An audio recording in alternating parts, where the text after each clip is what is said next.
ये तस्वीर देखी है आपने?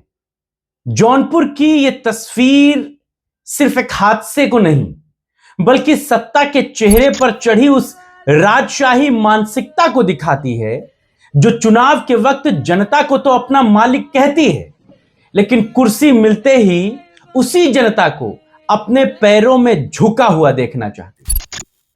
नमस्कार, आप देख रहे हैं क्रिटिविजन न्यूज का एक्सप्लेनर और आपके साथ मैं हूं शबाब।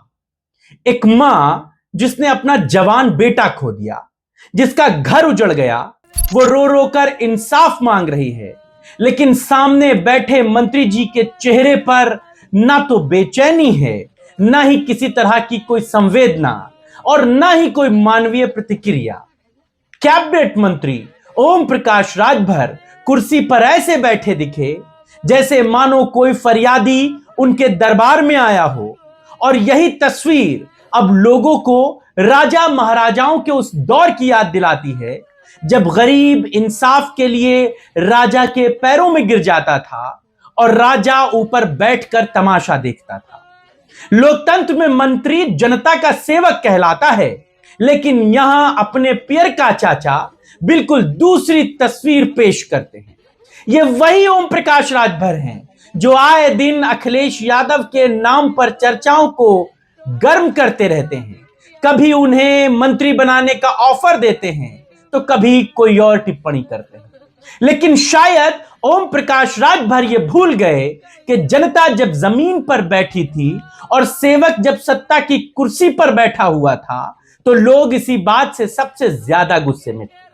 लेकिन जिस मां का बेटा बिजली की खंबे की चपेट में आकर मर गया हो, वो मंत्री के वाहन के आगे लेटकर कार्रवाई की मांग करती रही, लेकिन सिस्टम की संवेदनहीनता का पहाड़ फिर भी नहीं पिघला। लोग अब सोशल मीडिया पर यह सवाल पूछ रहे हैं कि क्या सत्ता इतनी पत्थर दिल हो चुकी है कि एक बिलखती मां भी नेताओं के दिल में दर्द पैदा नहीं कर पाती? समाजवादी पार्टी की मीडिया सेल ने लिखा, रोती हुई महिलाएं भाजपा सरकार के मंत्री के पैरों में पड़ी हैं, न्याय की भीख मांग रही हैं, लेकिन कुर्सी पर बैठा काला चश्माधारी मंत्री मौत से बैठा है। ये न्याय दिलाएंगे? ये तो भाजपा सरकार की गुलामी के प्रतीक हैं। मंत्री बनकर अपना घर भर रहे हैं, अपने परिवार को सत्ता के सरकार में सेट कर रहे हैं।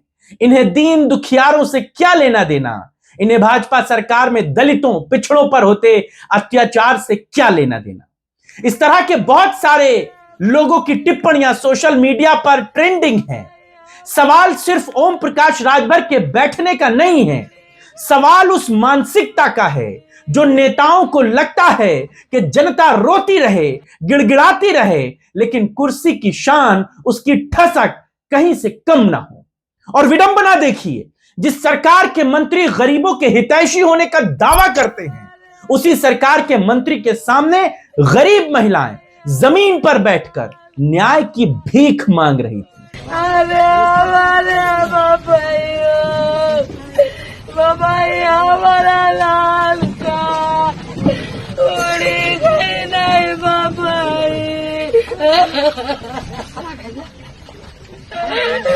के घरे सार माया भाई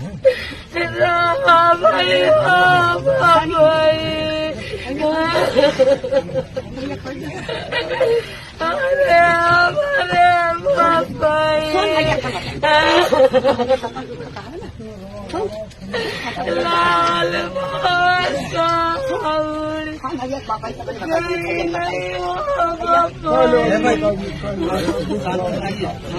साहब से कहिए, मुझ से कहिए।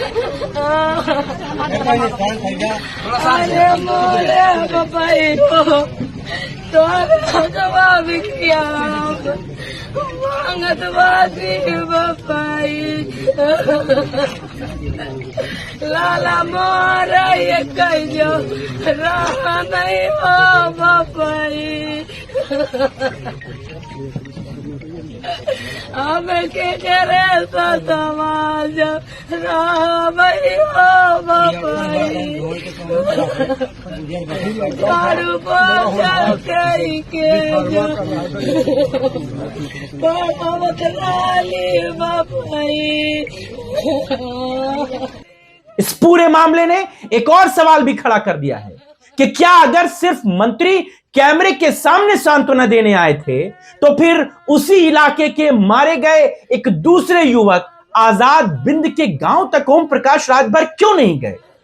क्योंकि वहां कैमरे नहीं पहुंच पाए होंगे, नेताजी के लिए फील्डिंग सेट नहीं हो पाई होगी, हमारे पियर का चाचा के लिए कुर्सी और मेज का बंदोबस्त नहीं हो पाया होगा, या फिर ओम प्रकाश राजभर सिर्फ अपनी जाति में मरे हुए व्यक्ति के घर जाएंगे, किसी दूसरी बिरादरी और जाति के घर और गांव जाना उनको शोभा नहीं देता।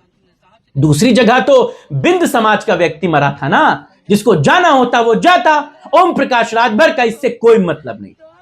यानी अब दर्द भी जाति, राजनीति और वोट देखकर बांटा जाएगा। ओम प्रकाश राजभर से जनता यह सवाल पूछ रही है कि मंत्री जी, आप जनता के बीच दुख बांटने गए थे या सिर्फ अपनी मौजूदगी दर्ज कराने? क्योंकि तस्वीरें बहुत कुछ कह रही हैं। जौनपुर की तस्वीर कह रही है कि लोकतंत्र में कुछ नेताओं की सोच अब भी दरबारी राज से बाहर नहीं निकली है, जहां जनता आज भी न्याय नहीं, रहम की भीख मांगती दिख रही है। पब्लिक तो यह भी कहती है कि ऐसे नेता मंत्री बहुत आते हैं, घटनाओं के बाद संवेदनाओं का ढोंग करते हैं, लेकिन बाद में सब कुछ फिर शून्य हो जाता है।